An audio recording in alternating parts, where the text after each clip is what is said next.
And we're getting in breaking news. V. Maitryan from Team OPS has warned the BJP over its alliance with the Idupatti K. Palanisamy camp, saying that if EPS joins hands with BJP, it's bad times for the party. He also said that until their demands are met, they will not forge an alliance with the Idupatti K. Palanisamy faction of the AIADMK, and that their spokesperson is, or rather has been, talking ill about the late Chief Minister Jayalalitha. So those are the words coming in from V. Maitryan, sending out a warning to the BJP, asking them not to forge any alliance with the EPS camp. Here is Mr. V. Maitryan speaking to India Today's Pramod Madhav. After a long period, there is one more press conference in Team OPS section, in midway between his statewide trip. We have MP Maitryan with us. So the important issue now seems to be that there is a kind of like a block or maybe a kind of drag in the merger talks between EPS and OPS teams.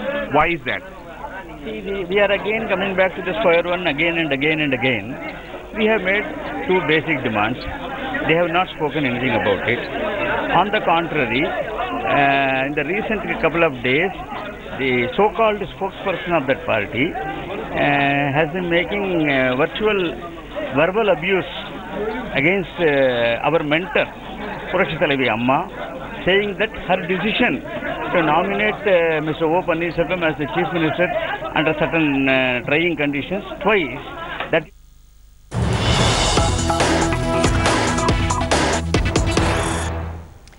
Okay, so 90 minutes that has been given to India to present its case at the International Court of Justice. We also have with us Special Public Prosecutor Ujjwal Nigam now, who's joining with us on the broadcast. Sir, thanks so much for speaking to us. Now, you know, we were just talking about what really has India gone to the ICJ for? Is it really going to be on the merits of this case, or is it about the continuous violation of the Vienna Convention?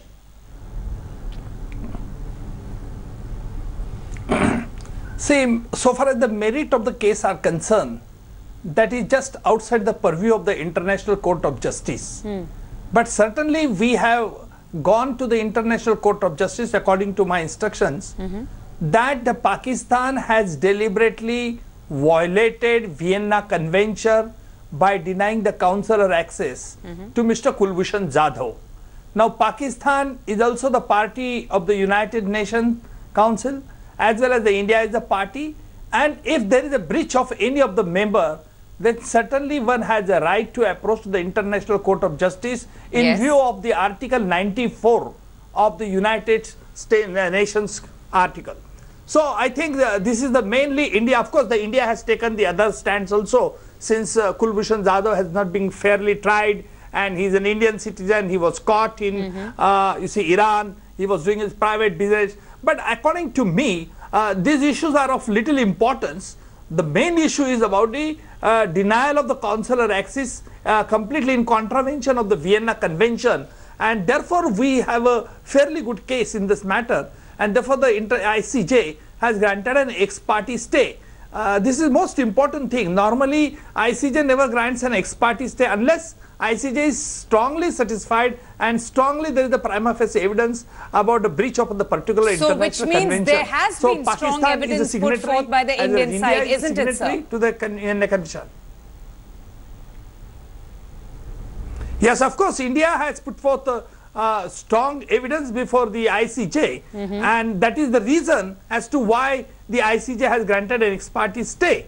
Besides, our case is being represented by a very senior counsel, and I think we have fairly good chances of success. But let me tell you very frankly, today it is very unlikely that any order of ICJ will come because the whole day time slot is given to India as well as to the Pakistan, and ICJ will be busy in hearing the both sides, and perhaps there would be another day wherein the ICJ is likely to pronounce its verdict.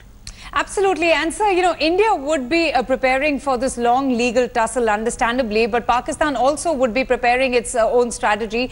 How do you think that they would be approaching the International Court of Justice? Because there has been 16 diplomatic communication verbals between India and Pakistan with regards to seeking consular access to Kulbhushan Jadhav. But Pakistan has been very brazen in denying all of those, requests for consular access. So what can we expect from Pakistan's side?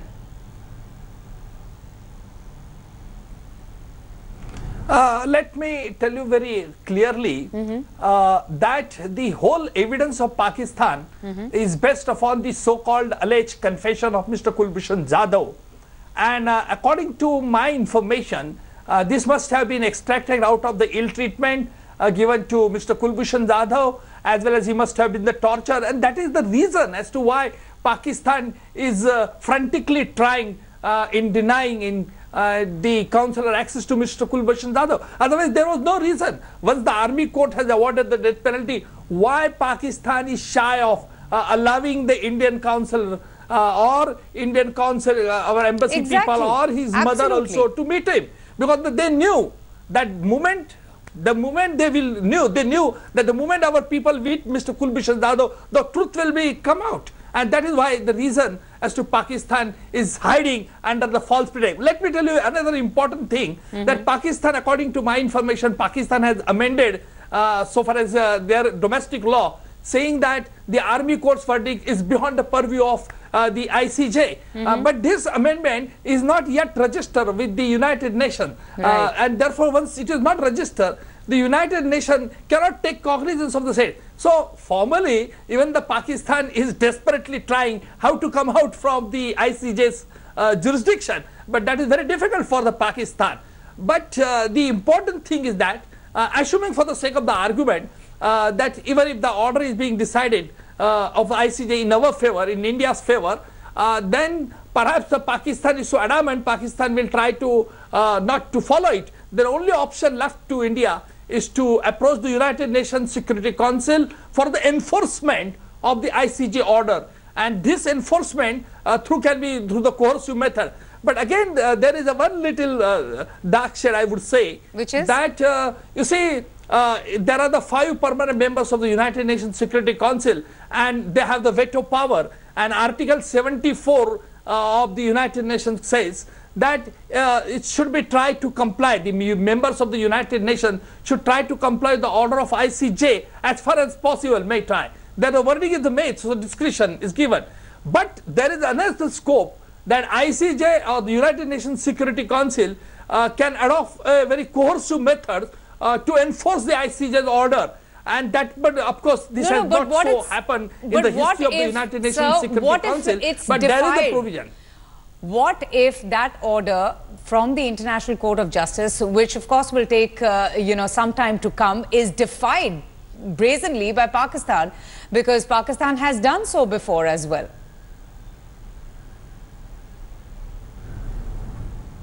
That is true, but that time they had no strong enemy. You see, I must tell you that here we are legally very sound. Our case is very legally sound. And the whole world is with what we are asking to allow us to have an access to Mr. Kulbhushan Jadhav. We are not that way very seriously challenging, according to my knowledge, about the merit of the case, because ultimately the merit of the case is to be argued in the Pakistan itself, because that is the order of the Pakistan. So what I am apprehending, even if we will succeed, Pakistan Army Court, a fresh trial should be conducted against Mr. Kulbhushan Jadhav, because the principle of natural justice, violation of the human right, all things are required to be looked into.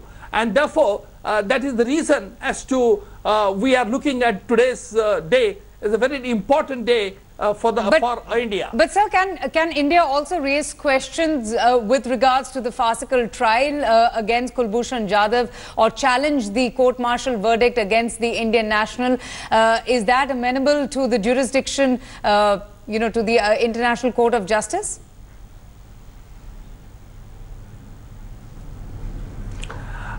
Certainly, that is, according to me, that is just beyond the purview of the ICJ.